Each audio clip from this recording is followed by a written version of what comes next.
Welcome to our Caribbean and African Targeted Health Improvement Program, CATHIP Health Hour. The Caribbean and African Health Network, CARN, along with its national partners, are incredibly pleased to continue to bring to you targeted health and well-being education delivered by Caribbean and African doctors. These health hours are all about empowering, educating and giving space to Black people so our communities can look after themselves better. Every Saturday, our Black GPs or consultants present on those health and well-being topics that affect you, your family members and friends. Some weeks will vary and will include other panel members such as pharmacists, specialist nurses and faith leaders. Our health hours cover a range of topics and include mental health, heart health, women's health, reproductive and sexual health issues, men's health, respiratory problems, cancer, sickle cell and many more. We have not forgotten to include within our health hours the many societal, cultural, religious and racial challenges that can go hand in hand with health problems and influence how we should respond to meet health and well-being needs. The sessions are designed for you and we want you to use the time to listen, learn, share your experiences and ask questions to our Black doctors. During every session, we will gather your feedback so we can continue to respond to the needs of our Black community. To request any particular topic, please email health@carn.org.uk. We encourage you to invite others to our health hour sessions. Spread the word in our community. CATHIP is funded by the National Lottery Community Fund. Good morning, everyone, and a huge welcome to this week's CARN's Health Hour. My name is Dr. Vanessa Apea, and I'm your host for today. And we're just, as always, really excited to be here. But also, we're just saying that we just don't take your presence for granted. So we are the Health Hour, and what is that? So really, it's a safe educational space in which we are here, predominantly Black doctors, nurses, specialists, nutritionists, etc., coming together so that you have the right information to take control of your health, but also enable others in your networks, in your families, your friends, to also support themselves to live their best lives. And it's fantastic that we're all here together. And a reminder that CARN is the Caribbean and African Health Network dedicated to enhancing your health. Now, I don't know if many of you have heard about it that's on the call or had the ultimate pleasure to be there. But I have to say, I said to colleagues before I came on, can I mention the Black Health Inequality Summit that took place in London on the 25th of March? And the reason that I said that was because I know that it's almost 2 weeks since that event. But I have to say that I am still buzzing from it. It was such an amazing space in which we shared, we reflected. I was thinking it was aspects of joy, aspects of sadness that some things hadn't changed, but really felt energized and inspired that we had so many people working together to improve Black people's health. So I really want to thank again CARN, London Inspires, who brought that together, because it was an amazing day.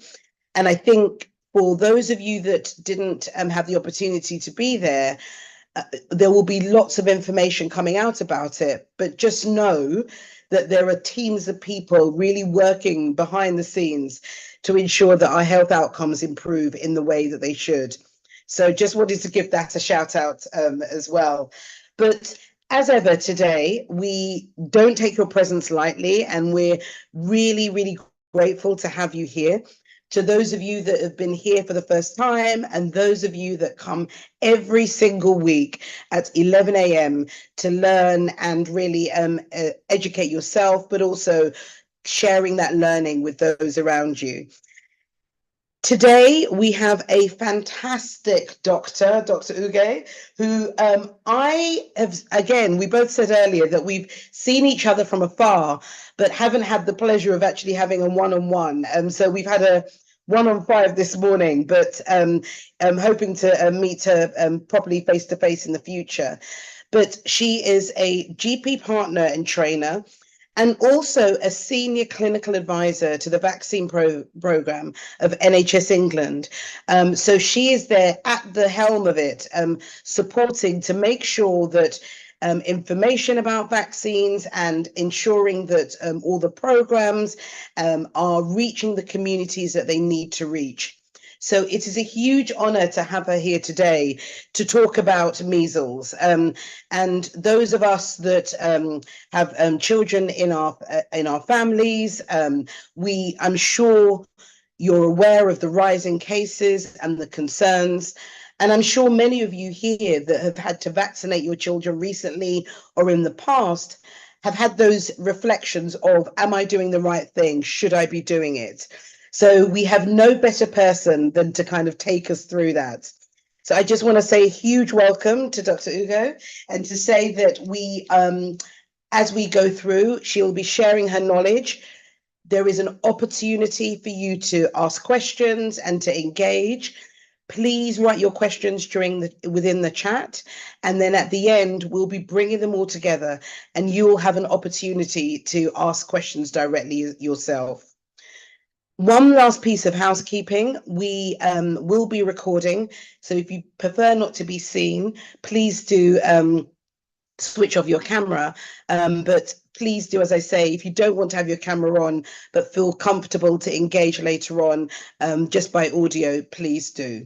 So with no further ado, I would love to have you on, Dr. Ugo. Thank you so much for having me. Thank you, Dr. Vanessa. So I am so pleased to be here again. This is my second foray into the Khan Health Hour, which is the most incredible, outreach program, which I've joined myself, listened on YouTube in the past, and some of the really informative talks. So really privileged to be here for my second time. And today the talk is about measles. So I am a GP, frontline GP, work there full time in North London. I've also been involved in the last 3 years in it was initially the COVID vaccination board program with the pandemic and the emergency response to COVID. But since the pandemic being over, it's widened to wider vaccination. So in London in particular, we had a bit of a polio issue. So there was a big rush to get people topped up and catch up with polio last year. And at the moment, it's measles, mumps, rubella, the MMR vaccine we're trying to get people caught up with.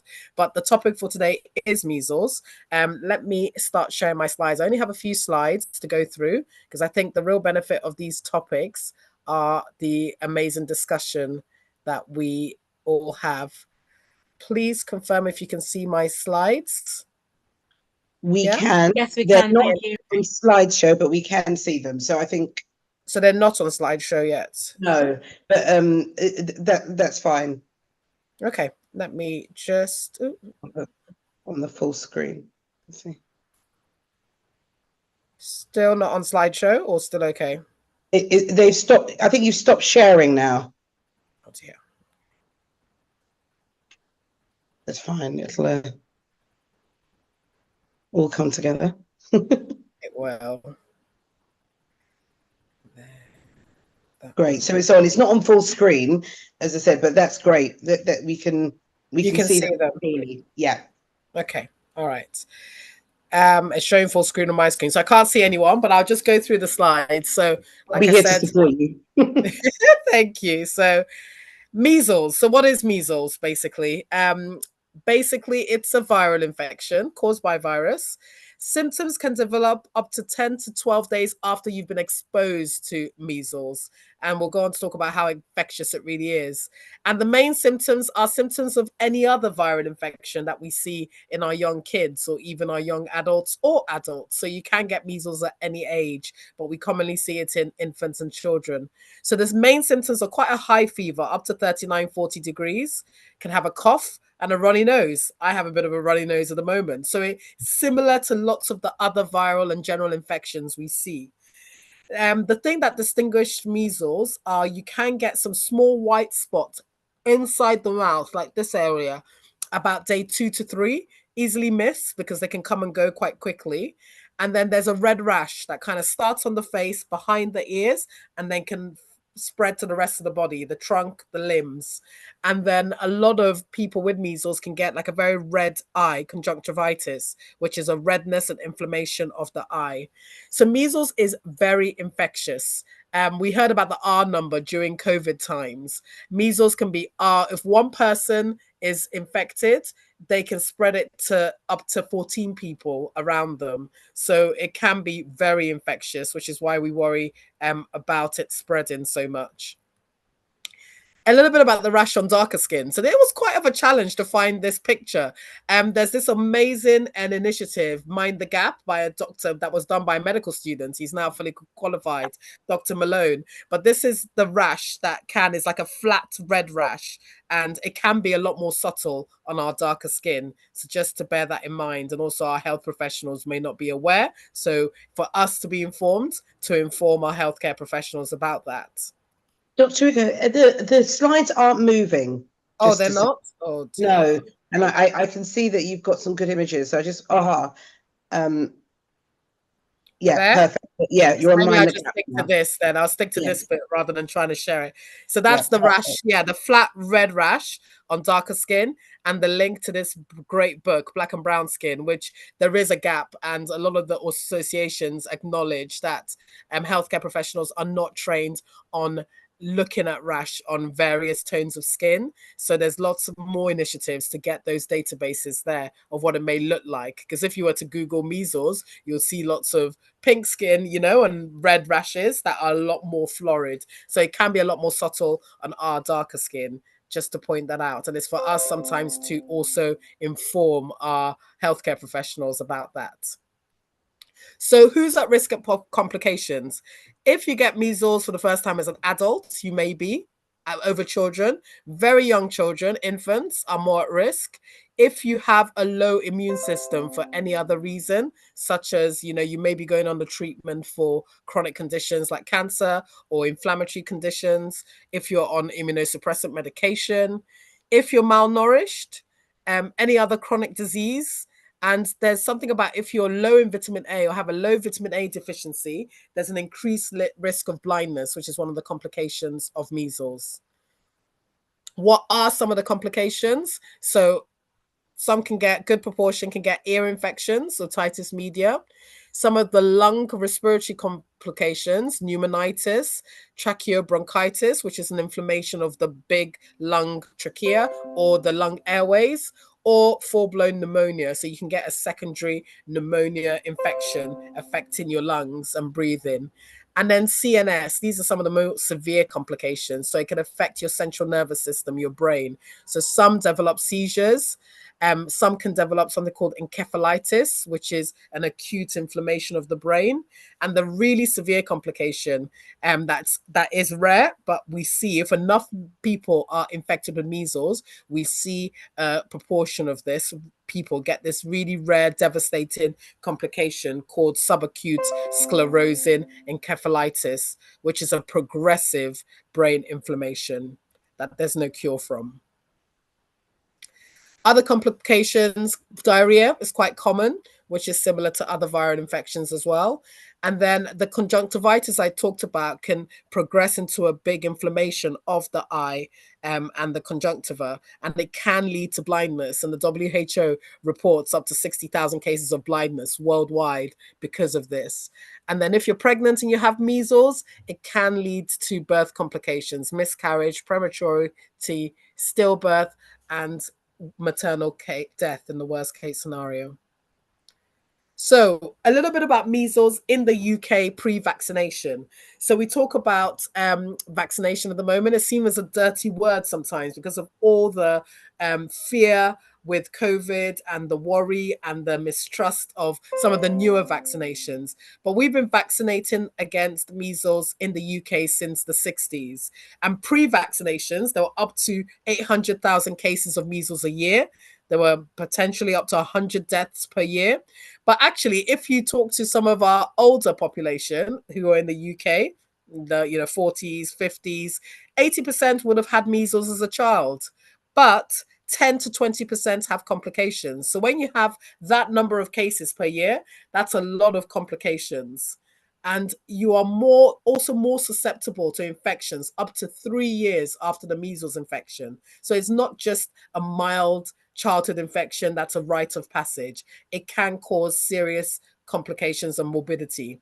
And we still see over 100,000 deaths worldwide, mainly in infants. So there is a sense of complacency in the UK because we don't see it as much. As a UK, I've been a GP now since 2012, so the last 12 years. And measles is not something I see in my routine practice. I see lots of other infections, but not measles. Why? Because we've had vaccination, and complacency is one of the big barriers. If we don't think something's a problem, we don't see it anymore, we don't worry about it as much. So, but actually, if we stop vaccinating, we're going to see an emergence of these infectious diseases. So that's what we need to think about. So, just a little bit about the measles, mumps, rubella vaccine, commonly known as the MMR vaccine. So, we give the MMR dose 1 at 1 year of age. So, all those with kids will know you're invited for vaccination of childhood immunizations at 2 months, 3 months, 4 months. Then the next dose is at 1 year. And that's the first time we give MMR, as well as a booster of some of the other vaccines we gave earlier on. And then we give the second MMR dose at 3 years, 4 months, or 3.5 years. So this is part of the preschool booster immunization package we give our children. So if you have one dose of the MMR vaccine, it's thought to be 95% effective at preventing measles or mumps or rubella, so preventing these infections. 2 doses is 99% effective. So this is lifelong protection against these infections. And this is why we haven't seen it. When we get the uptake, the target uptake is about 95% of the population vaccinated against MMR. And if we see that fall to the levels we have seen, we've seen levels uptake in the 80s, we now see emergence of these infections. So GP practices can order 2 different types of the vaccine that are available. And if some of the population don't want the porcine gelatin portion, there is a porcine gelatin free product that we can order for communities. And we need to really think about driving up that MMR vaccine uptake in our under-vaccinated communities, because that is the key control measure to prevent the outbreaks needed to reach the target of the 95% uptake that will protect our communities from outbreaks of these infections. And then the more infections we see, the more chance of getting complications. And that's what we want to prevent, ideally. So a little bit about uptake of vaccination. I didn't want to go into big details. There's lots and lots of public health charts, complicated charts that will show us, but it has fallen. London has the lowest uptake probably in the country. And then the big urban cities around the country, England in particular, show the lowest levels of uptake. And it's for lots of different reasons. Families are more likely to move around. People may have some concerns about the vaccination as well. There was a little, the Wakefield crisis, which I remember hearing about when I was in medical school. So there was a now very much, he's been struck off the GMC register, very much outed from the medical community. Dr. Wakefield talked about a potential link with the MMR vaccine with autism. And that link has been roundly disproven in subsequent years. So there is no proven link at all. Yet people are worried, and we're now I've seen young boys in particular, mumps have come up in my practice of that 25-year-old age group. And that's the age where it was the height of the fear about the link to MMR with autism. So children weren't fully vaccinated in particular at that time. So we're seeing outbreaks in that age group. But generally across the board, I think it's some of the fallout of vaccine fatigue with COVID. We're seeing rates of all childhood immunizations reduce, and in particular MMR. And that's a conversation that we GPs are trying to have with our prospective practices as well, our practice communications, about some of the fears, some of the concerns. we have seen outbreaks in the Midlands and in London in particular. So there's big public health drives to do catch-up schedules of immunizations and to just provide people with the information. I had a list of 25 parents I called just last weekend, just children who haven't been vaccinated. And it was really fascinating to hear some of the reasons. Some didn't know that this measles had emerged, so the complacency were there. Some weren't aware about the extra clinics that practices were putting on to provide convenience of outbreak access to the vaccine. And some were concerned. My child has been ill from this other issue. No one has followed up on that issue. Why are you calling me just about the vaccine? Which I think was a very valid point. And so that was an honest, open discussion and about ways we can then build that sense of we are here for you beyond the vaccine. We're here for you about your wider healthcare and other concerns as well as a practice and as a community of healthcare professionals. So my mother always taught me that prevention is better than cure. So measles is an entirely vaccine preventable disease. We can fully prevent it by vaccination and full high uptake of vaccination of our communities. So prevention of this disease, we don't want people to catch measles at all in the first place. And it's better than there is no cure to measles. It's a viral infection that will just take its course. And then we hope for the best. We hope people don't develop the complications, but you don't know. And there's no link. There are those that are more likely to develop complications, but that can hit anybody, as well as even after you have the infection years later on. So measles is a vaccine preventable disease, and we want to prevent disease in our communities. We want healthy communities.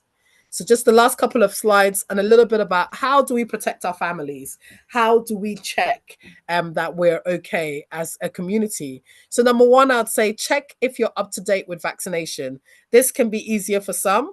We have some of our population that have come from abroad. So our practice nurses in our practices are very good at then aligning and catching up, aligning with the UK vaccination schedule and then organizing catch-ups if need be. So we have the Red Book that we provide to every baby born in the UK. There will be equivalents all around the world. So the key thing is to check the Red Books, check any information you have. If you don't have the information, still worthwhile going and having a chat with your practice nurses in particular, about what you may need and what you may need to catch up with.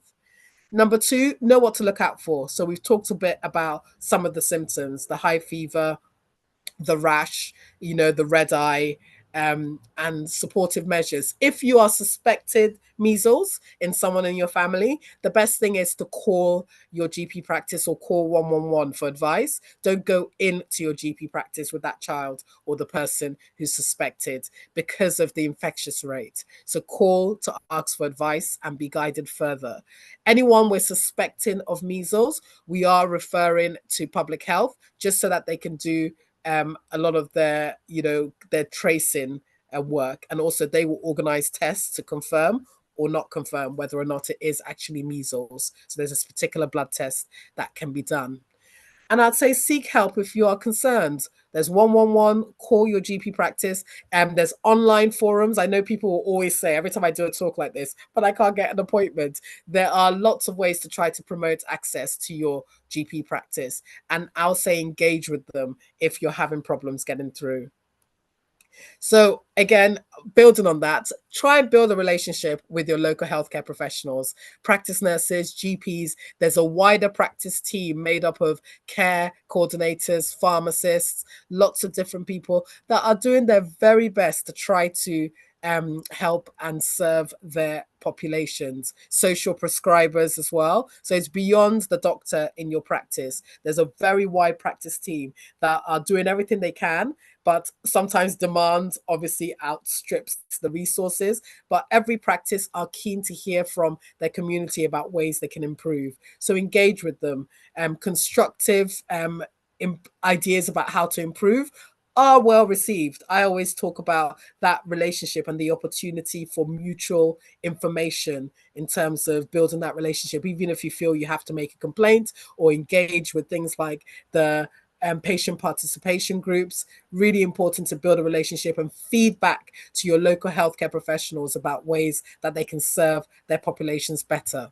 And I'd say engage with them. It should be a safe place where you can ask for advice and be really open and honest about any concerns you may have about vaccination or about anything else in terms of the health needs of your family. So that kind of enablement and empowerment, I think, is crucial as we look to improve outcomes in our community. So that is the end of all the slides and what I wanted to share this morning. Thank you very much for listening. I'm really keen to have the conversation because I think that's one of the best parts of this health hour. Thank you for listening. Completely. And thank you so much, because you've outlined things so clearly. And I think you also cut to the chase about the people's concerns in terms of the links with autism and things like that, which has come on quite a bit. But the symptoms, I find that people just aren't aware of what the symptoms are and how they can present. And I've had many people in other conversations related that have just been surprised about, that it is just like like you said, like a runny nose. That could be part of the early presentation of that. So thank you so much for outlining that so clearly. And I've had personal feedback in the chat for that. So thank you.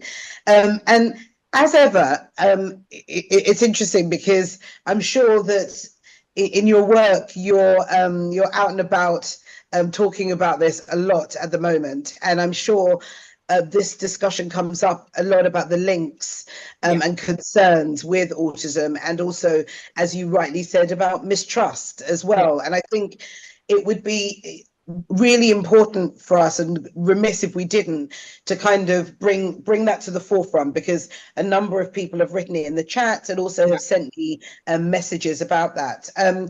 So one of the comments, and I think just puts it so succinctly, is that unfortunately many people are still not trustful of medical organizations. And then aligned with that, there has been an increase of autism, or viewed increase of autism in our communities.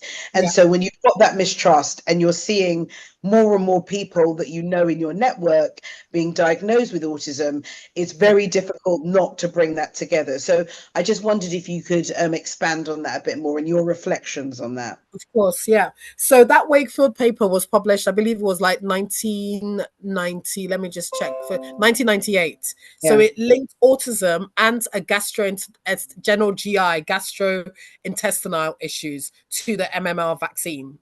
So it was very controversial at the time, but it was this link, and it caused a big issue, and it hit the national press. And some of these papers don't always hit the general public, but this did.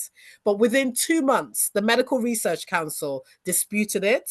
And then we've now had a 14-year-long Finnish study that followed 1.8 million people was published just 3 months later. So there was other data and other research going on. And that one showed no link. And that was a lot more extensive. That Wakefield paper has been disputed. The fact that it even was published has been questioned. But the damage was done.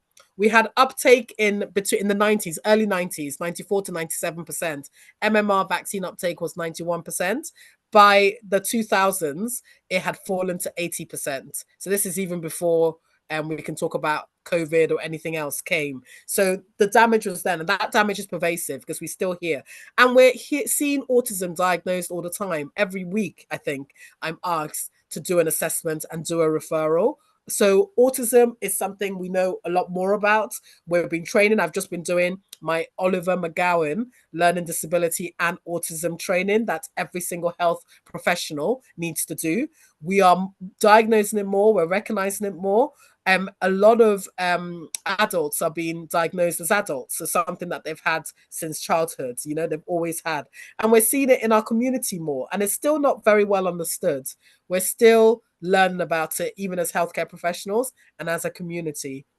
So it's easy to say, no, there must be something that's causing it. But actually, is it that we're just recognizing it more? We're realizing the signs more. We're increasing the diagnosis and awareness of it more. So we want to pin it on something, but we don't know what the causes are. And it's a general neurodevelopmental condition that can affect anybody from any race, any class, any background. So obviously, we always want answers for something that is not well understood, but evidence, and we always go by medical evidence and what is backed up by research, and that's what we can pin our hats to. And the research has debunked the link of this vaccine to autism.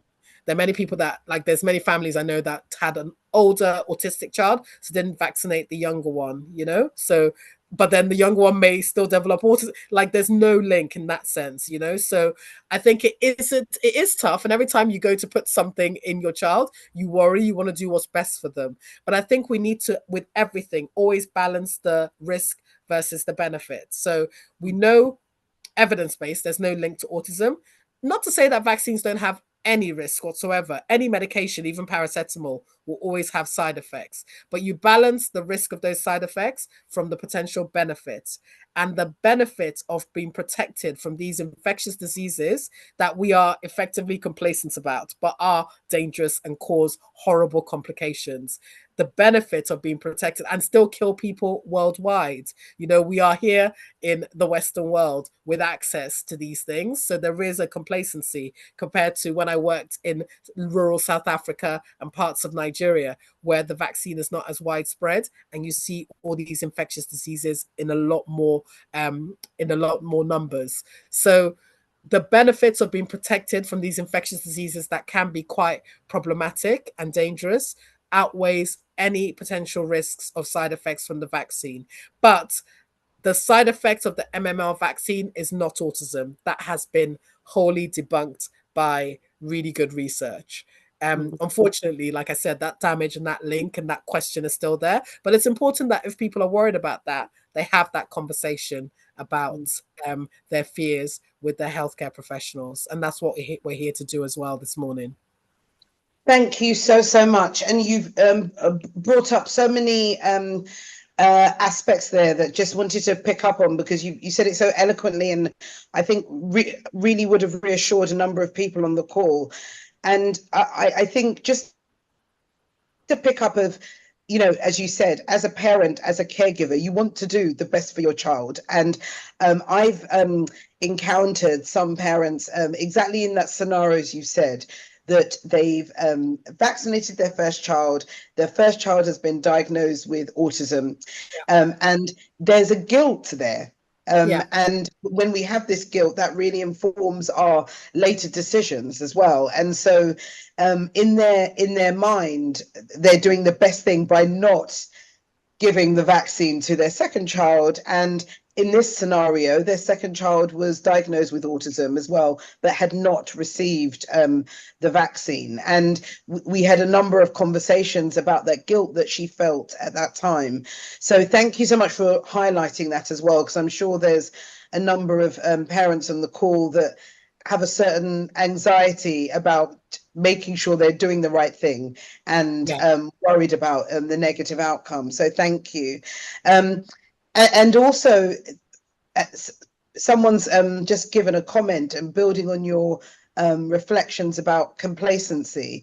And, again, it's often when we're talking about anything infectious diseases, we mention COVID, but we can see what happens when we're blindsided by something new, a new infectious disease that comes along to us. But this is something, as you say, that in many parts of the world, it's raging because they don't have access to vaccines, or the policies aren't in place, and we see it far more. But we're in a society where we do have the vaccines to protect us, and unfortunately that complacency comes. So there's someone in the messages that just wanted to say thank you for highlighting the complacency. Yeah. And And it's easy enough, you know. People, that thing you said about wanting to do the best for your child in front of you and being really worried about doing the wrong thing, and the guilt when your child is diagnosed with a condition that, you know, it has nothing to do. You worry, is it my genes? Is it something that I did? Is this something I'm feeding them? What am I doing wrong? I think parental guilt is something that comes alongside with that birth certificate when you have your kids. And Yeah. ultimately, there is no fault anywhere. You know, you're doing something to protect your child. Vaccination is the best form of protection against infectious diseases and has saved lives, countless lives, alongside sanitation, like running water and flushable toilets, is the thing that has saved the most, millions and millions of lives over generations. So that is the best thing for your child in front of you. But of course, you worry with all there's a lot of scaremongering out there on social media. There's a lot of confusion information. So, of course, people are going to be concerned. And that's why I think it's important we have spaces where people can have those conversations open and honestly about it. And it's our job to present the facts. So we are seeing measles re-emerge. Several countries in Europe have lost their measles elimination status, you know, because we're seeing measles emerge. UK is not quite there yet, but we don't want to get anywhere near there. You know, you understand. So it spreads like wildfire. We know what happens when something spreads like wildfire. We've just come out of COVID. So again, prevention with medical science has provided us with the tools to protect and prevent. And it's for us to provide that information to people so that they can make truly informed choices rather than being told it's a mild infection, just take a bit of vitamin A supplements, you'll be fine. That is not the case. If enough people got measles, we'll see a significant proportion become really unwell. And some of those complications are lifelong and really debilitating. So it's important that people have that information and recognize it's not just a mild, benign infection. Thank you so much. So, more questions as ever. So someone has asked, is the gelatin brand of the vaccine as effective as the non-gelatin?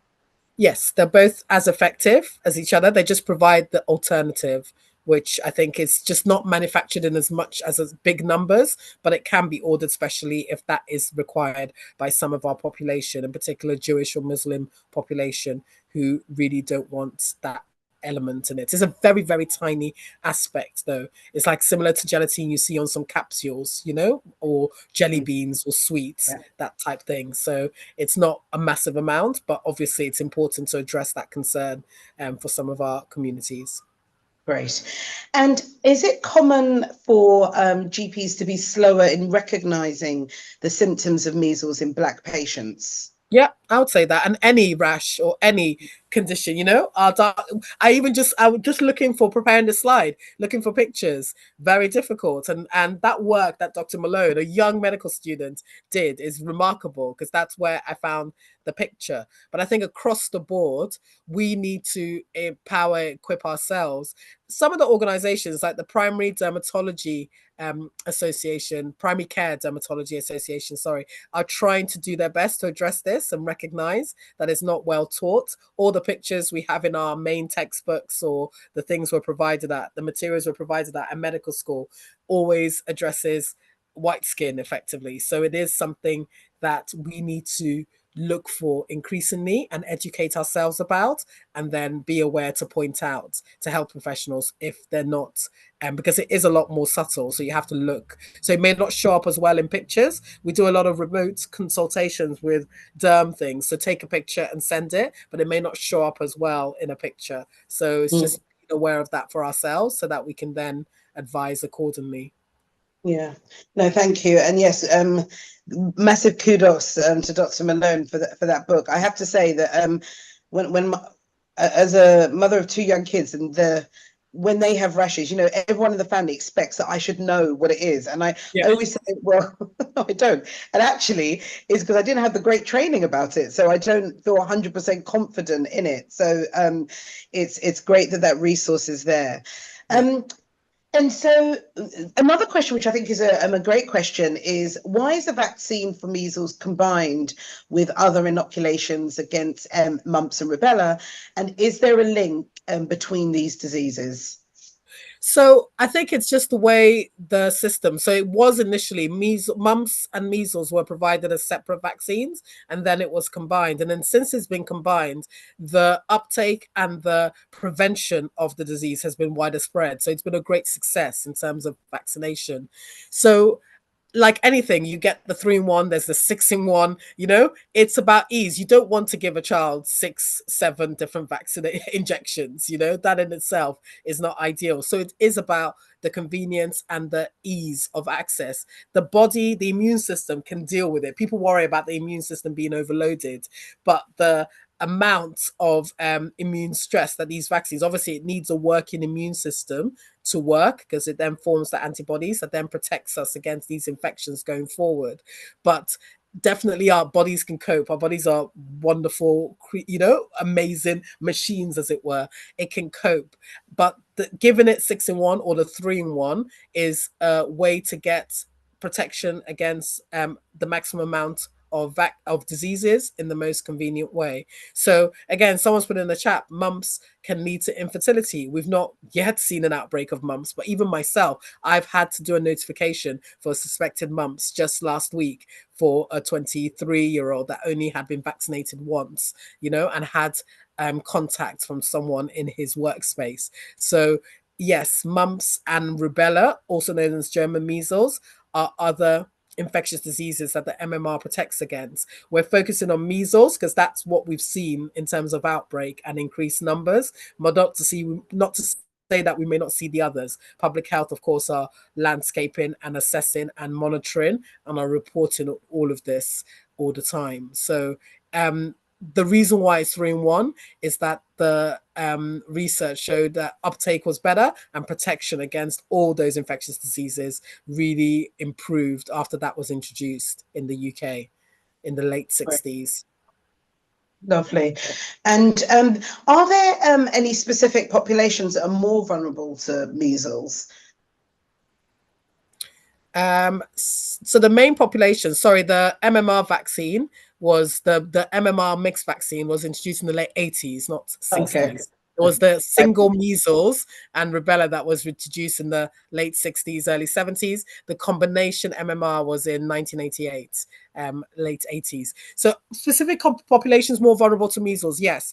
If you're immunocompromised, the children that were found to die from measles before were those having chemotherapy for cancer or leukemia, so we have, as I feel like there's a social contract to protect our whole population. So even if that child has been vaccinated, they're less likely, because of their immunocompromised state, to have a as effective response to the vaccine as a child who's not having that chemotherapy treatment. So there are specific populations more vulnerable.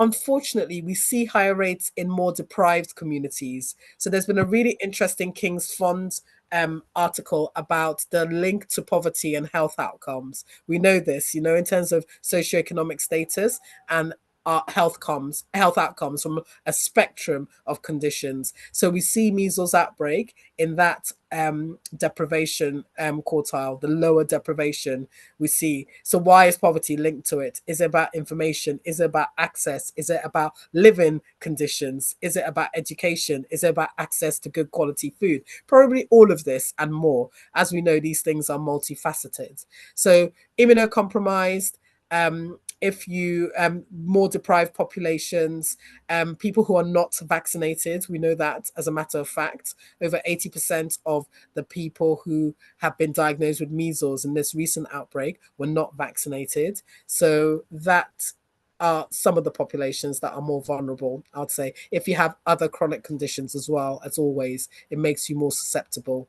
to all infectious diseases, including measles. Thank you.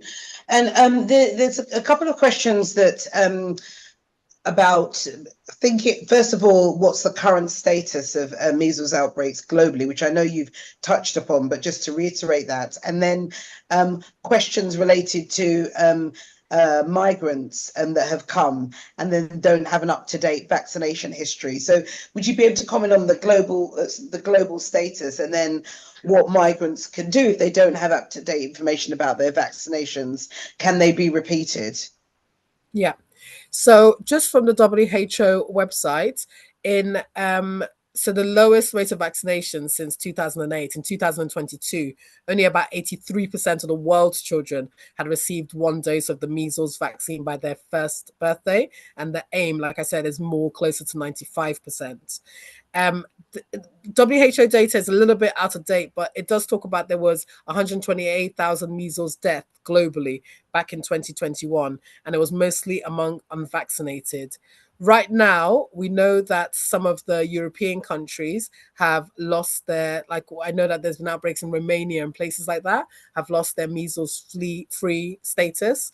And we've seen about, I think it's up to just about 161 cases in London since the beginning of this year. So not to talk about Midlands, where the outbreak started last October when we started. I mean, public health have been worried about it for a while because of the rates of vaccination, but we saw the big uptick last October and then since the beginning of this year in London. That was the first question. Sorry, what was the second question you mentioned? No, that's fantastic. Very comprehensive. Because the other question was related to migrants that come in, and if they haven't got an up-to-date vaccination history. Yeah. So I have a measles video going around Facebook at the moment, and don't ever read the comments they say. But I think sometimes it's important to hear what people have to say.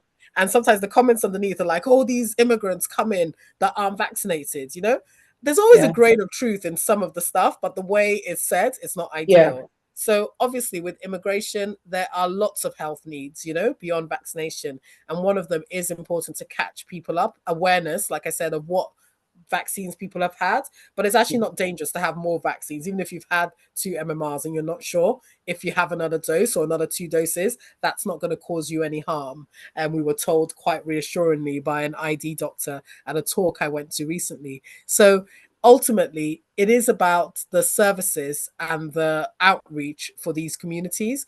Are they in a place with the movement? You know, they move from hotel to hotel, all the rhetoric around where they should be staying. So how do they have access to healthcare? Consistent healthcare that can then track this and then vaccinate accordingly. But of course, this is all part of the package of care that's given when these groups are identified and known. The issue is sometimes there's a fear, isn't it, that we are linked to the Home Office. And if people come and register with a GP or come and access healthcare, that they'll be reported. But we are here from a public care basis. As a GP, I'm not asking anyone for, I'm not supposed to anyway, ask. I know it doesn't happen everywhere, but what's supposed to happen is that anyone can register with primary care services because it's seen as a public health benefit to make sure people have access to primary care services and things like vaccination to prevent disease, catch up vaccination schedules. But some of the challenges are we don't always know who these groups are and they don't always want to come forward. So some of the wonderful outreach work some of our grassroots community people are doing have been doing this work for many years. And that's why in our integrated care systems, we try to work together a lot more. And some of the conversations we had in the Amazing Health Summit Day about how we can make sure we are reaching out and going to where people are rather than expecting us to come to us. Yeah.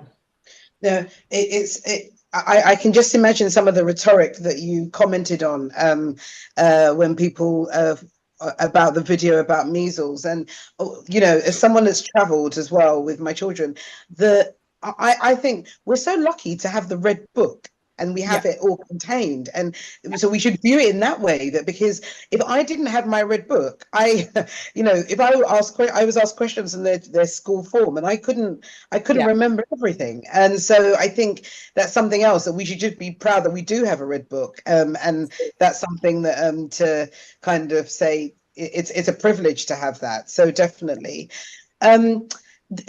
Lots of great questions coming through, which is what I love. And I I wanted to just highlight this comment before going on to the next question, because it is so important about the power of such sessions and having experienced people like yourself come on. So someone's written, the diseases are real and we need to have these conversations in those places that our communities are prominent, e.g. religious places, supermarkets, sports venues. But I love this, and this is very similar to the feeling that we had at the summit. All hands on. Prevention is key, and we need our policymakers to change or improve their communication methods too. So thank you so much for that comment, because I think it just says it all. Yeah. And sitting on the boards, the London immunization board, people, they're looking for ideas, so it's for us to come up with the ideas. They really do want to make a difference, and there's a lot of people wanting to address some of the inequalities we see and the discrepancies in uptake and also other health outcomes, but they're looking for ideas of how to communicate better. They only know what they know. You understand? So ultimately it is for us, is joining up with forces and people in these communities that have been doing this work over and over, but a way to link in to the standard health services and ways to communicate. So do we need better? It's not just about a leaflet or an email or a text message. What other ways can we make sure we are interacting and getting the information? And Professor Bolla said something at the conference that resonated. Even if you said something, you think you've said it a million times over and over, I will say it again because I don't know who has heard it for the first time. So all hands on deck is so true. Everywhere, everyone has a role to play in educating. So it's the health professionals, it's for us to come out and make sure we are visible and giving the message, but it's also hearing ideas about, actually, that doesn't work. This is what will work. Is it about providing a one-to-one conversation and making the space and time for that? It took out time of a Saturday, calling those 25 families, but that was really important work that I need to make sure I'm creating capacity for on top of the rest of the day job. So all hands on deck. I love that. Thank you for that. No, that's great. So, and there's a comment, but a question in it, and I think it relates to something you've answered before. But someone has said, and yes, there is a loss of trust because we know that there are lots of inequalities in health where many of our communities are concerned. It is noted that when you have wealth, one gets a better treatment, as it was noted that a former well-known citizen of this country took his child to France to get vaccinated in a timely manner. And apparently the child wasn't given the 3-in-1 vaccine, but they received the vaccines one by one. And so what were your views on this, please? Sure. So I don't know who they're referring to, but I know a lot of patients do want the vaccine separated, and you can get that privately. You can't get that on the NHS. You can go privately, but there is no evidence that that gives better protection. And actually, if you're giving it one by one, you're usually going back for repeated appointments. And ultimately, there's the risk of potential exposure in between those appointments. So evidence hasn't backed up that giving the vaccines separately and provides better outcome or is safer at all. There is no evidence. The 3-in-1 or the 6-in-1 that we give for some of the other childhood IMS they're tried and tested, and they're safe and really effective. So in terms of access, I think there is something about the link to poverty and health outcomes. Like I said, there's a really interesting King's Fund article that I need to embed a little bit more as well, that just literally came out. Someone posted it in one of my groups about that. And there is an issue in terms of the health inequalities. We see deprivation is linked to worse outcomes. And that's a travesty, especially in the UK when we have the NHS, which is free at the point of access. And it is about access to healthcare for the entire population. And it's something that we should be proud of, but it's not doing everything. It's not doing everything we can to address those health. There's still health inequalities, despite the fact that we have a universal healthcare system in the UK.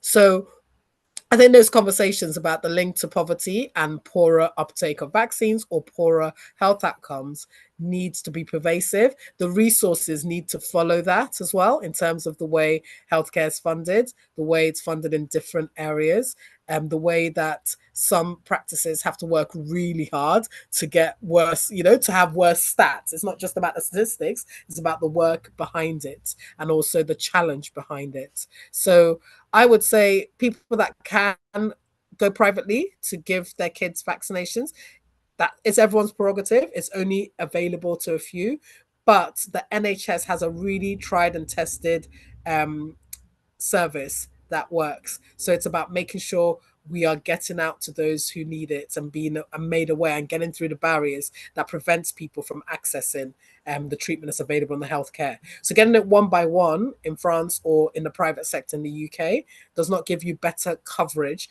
than getting a full set of vaccination on the NHS, if that makes sense. What may be the barrier is getting that appointment if for whatever reason your practice doesn't have a practice nurse, can't recruit a practice nurse, or they don't have appointments available, or you don't know how to navigate the system to get the appointment at your practice. But if you do get through and you get that vaccination, just as effective, if not even more, than necessarily having it separately, I would argue. So we need to address the barrier of getting that appointment and getting the access to NHS services that we see in some of our areas. Thank you. Another question that I think is very relevant when you've talked about those populations that may be at more risk of measles, those that are immunosuppressed, and someone's written about sickle cell anemia. So can a child with sickle cell anemia with only one dose of MMR be at risk of death? I'm presuming it's being at risk of acquiring measles and developing, fatal complications. Yeah. So someone's put one dose or even single vaccination is better than no vaccination. I agree. Get vaccinated, whichever way. So if a parent insists they want a single, they have to go and get it privately. There's a cost there, but of course it's better than no vaccination. One dose of MMR is better than 0 doses. 2 doses is better than 1. So a child with sickle cell anemia has a relative immunocompromise, maybe due to other medication they're on or to the process of sickle cell itself. So they are more at risk. They were put on the higher risk of COVID. They're more at risk of all infections, including measles. So there's potentially a higher risk of the severe complications, which can include death from measles in a child with sickle cell. 1 dose doesn't protect as well as 2 doses. So I would really encourage them to get both doses done. So I'd say that there's a higher risk. There's no of course, there's not, you definitely, if you get measles, there's no definites in medicine, but we talk about risk and relative risk. So there's a higher risk for a child with sickle cell just by feature of the fact there's a chronic condition there, and it's a condition that leaves you relatively immunocompromised and at risk of all infections, including measles. Thank you. And someone's just put which you've highlighted, but I just thought I'd bring it out because it is about mumps. And someone said about mumps in teenage boys can lead to infertility. I don't know if you just wanted to comment on that, please. It's one of the complications. So mumps is another infection that can cause, the fever, cough. It can cause it's mumps because you get like swollen and parotid glands. So you can get like swollen cheeks area. So people can recover, but one of the complications we found in mumps in particular is that it can lead to problems with sperm development in the testes and so infertility in later life. So again, one of the reasons we want to prevent a child or boy or anyone getting the infection in the first place. Right. And it may be worthwhile doing, because I do think there's something about vaccines and not labeling the infectious diseases. So we're talking about whooping cough, diphtheria, tetanus, polio, mumps, rubella, measles. And there's something about really understanding what these infectious diseases can possibly do. And it may be worthwhile another session on some of these other infectious diseases and the potential complications and dangers of them to reduce that complacency that I think emerges when we haven't seen them. These are so-called medieval infections that a lot of us haven't seen in our lifestyle. I don't want to see it in my lifetime because there's a protection, a very effective protection from it. But if we don't vaccinate, we'll see it emerge like anything.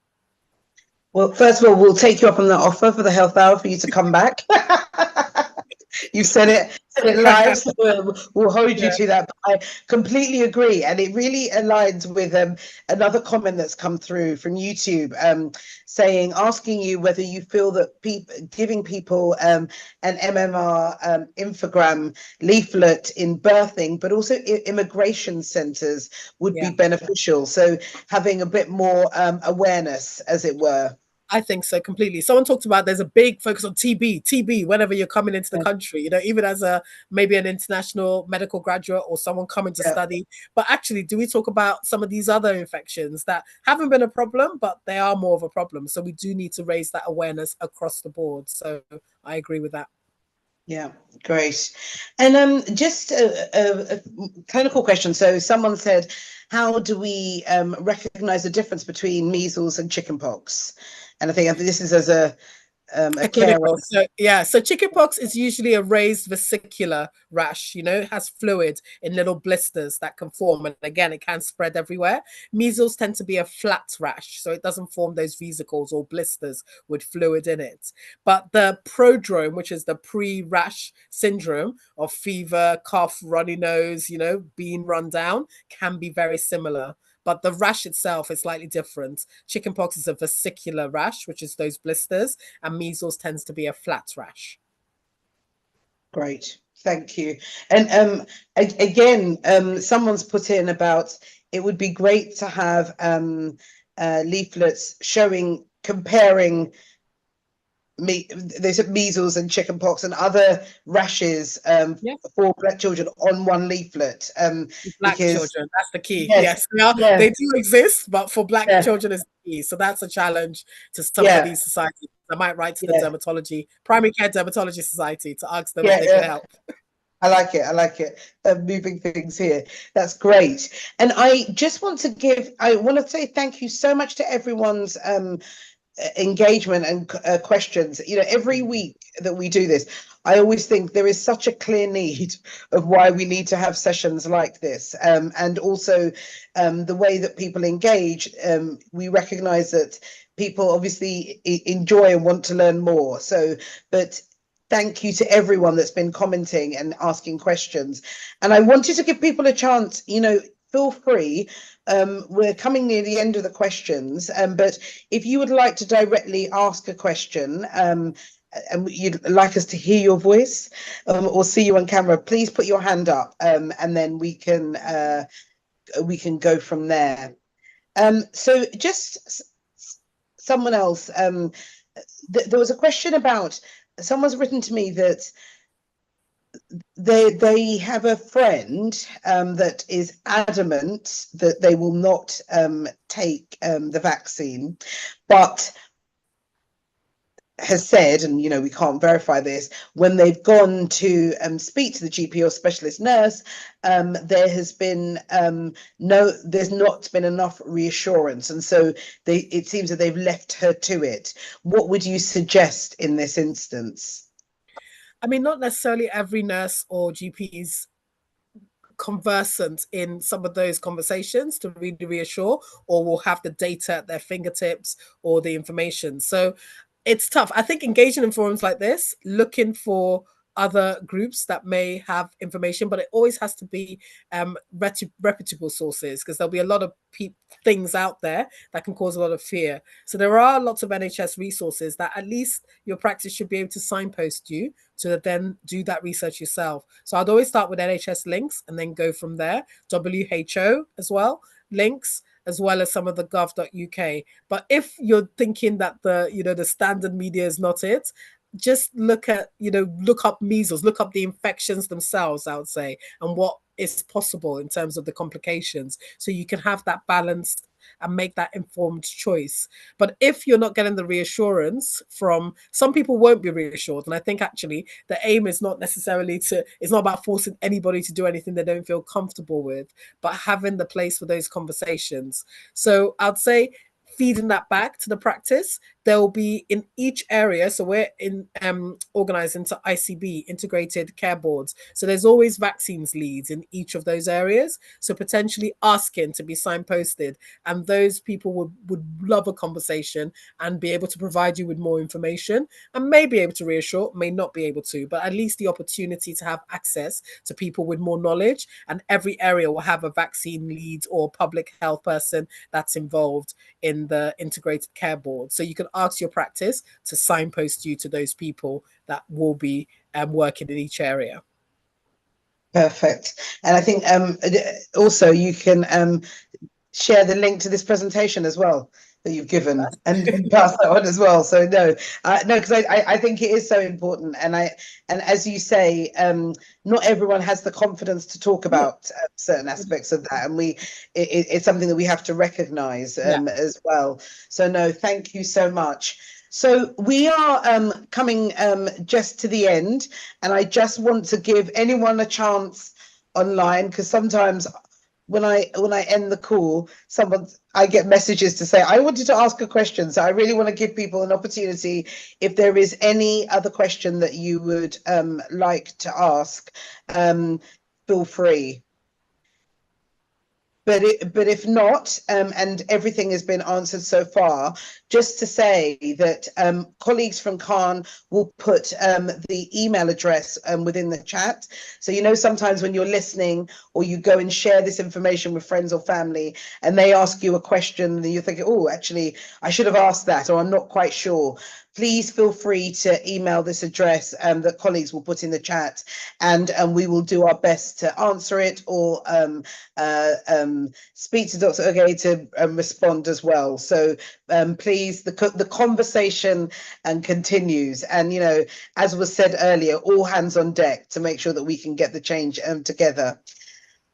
A huge thank you to you, Dr. Oge. We are so privileged to have you here this morning, and thank you, really particularly thank you for the clarity and eloquence about measles itself and the complications, but also being really open and transparent about some of the controversies of it. I think that's the only way to see change, when we don't hide away from these difficult conversations. So thank you so much. And thank you to everyone listening that has engaged, that has sent a message, but has also taken the time to listen. Don't take it lightly on a Saturday morning when we could be running around doing so many things, that you've taken the time to be here. So thank you so much. And I will now hand over to Sandy, who will go through some of the notices. Thank you so much. Thank you again. Perfect. Thank you very much, Dr. Vanessa. And thank you very much, Dr. Oge, as well. I can't thank you enough for your time, and thank you to all our guests. We really appreciate you, and for your endless support as well, Dr. Vanessa, supporting this session. So I'm going to be sharing some updates with everybody. Second.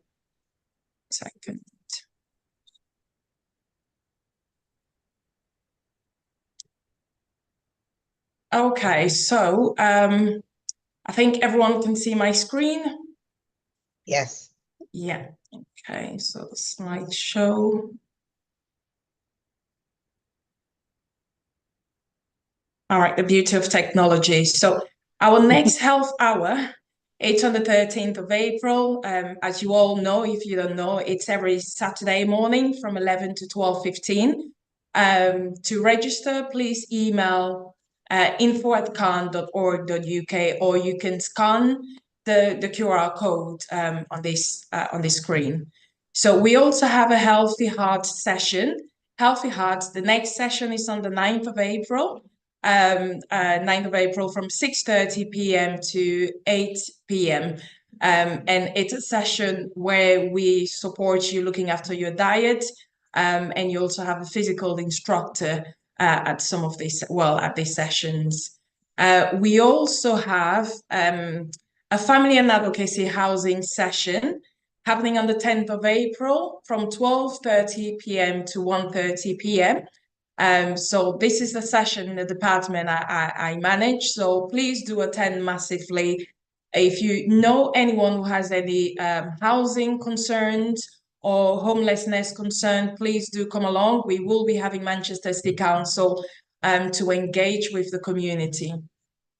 Again, you can register. My colleagues will be posting these flyers in the chat box. Feel free to register and share the registration link as well. We do offer bereavement support, and it's free of charge. The sessions are per the screen. It's the next session will be so the 4th of April. This was last Thursday, so the next session will be on Thursday, the 18th of April, and then 2nd of May, and so on and so forth. Again, to register your interest, please contact Rosalind at can.org.uk.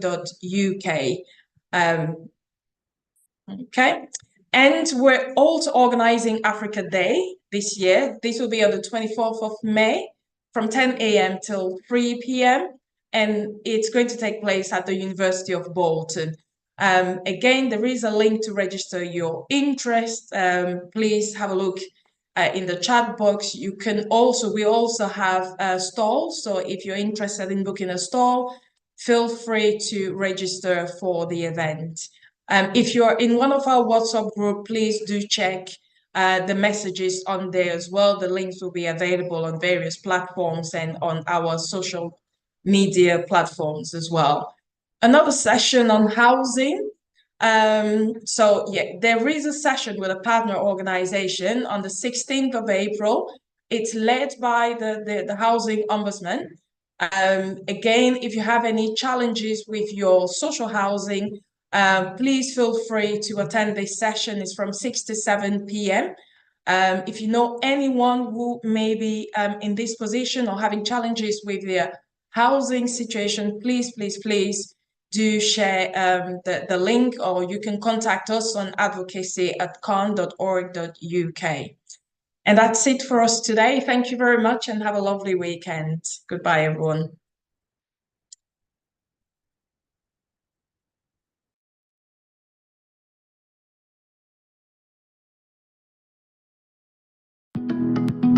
Welcome to our Caribbean and African Targeted Health Improvement Programme, CATHIP Health Hour. The Caribbean and African Health Network, CAN, along with its national partners, are incredibly pleased to continue to bring to you targeted health and well-being education delivered by Caribbean and African doctors. These health hours are all about empowering, educating and giving space to Black people so our communities can look after themselves better. Every Saturday, our Black GPs or consultants present on those health and well-being topics that affect you, your family members and friends. Some weeks will vary and will include other panel members such as pharmacists, specialist nurses and faith leaders. Our health hours cover a range of topics and include mental health, heart health, women's health, reproductive and sexual health issues, men's health, respiratory problems, cancer, sickle cell and many more. We have not forgotten to include within our health hours the many societal, cultural, religious and racial challenges that can go hand in hand with health problems and influence how we should respond to meet health and well-being needs.